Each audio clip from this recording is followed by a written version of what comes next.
Annan sayya burre leimane wajin duinanse wajin duinanse hakiki barana qulato kairoto wajin bananse ingili kokore ankizil balole sifare tanani sikore ingili kokore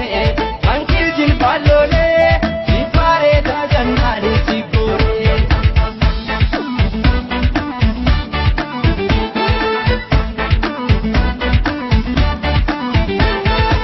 iga kota sakalesa yadanne ala fikay namutu waltane absodan kuma jagani lombase dubatin debinu lamu desine samamne tiranu dinan gabromne unneti dabamne kane falmanne gabruna dina badanne jiranu musalfanne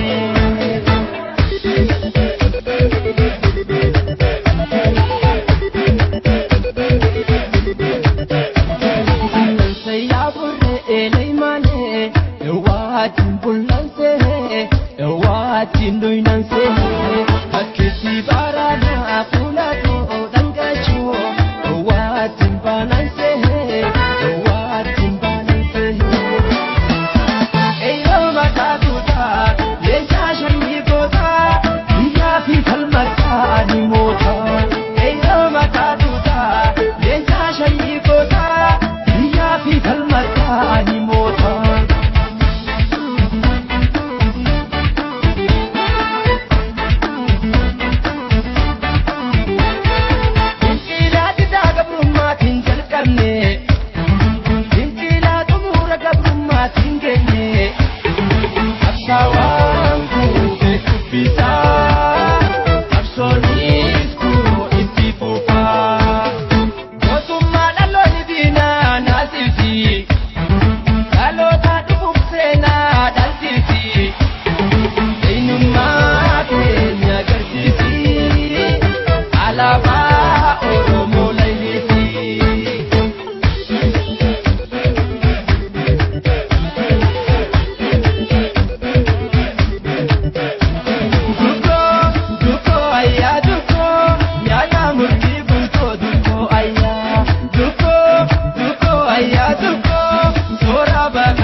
Eiro Oromia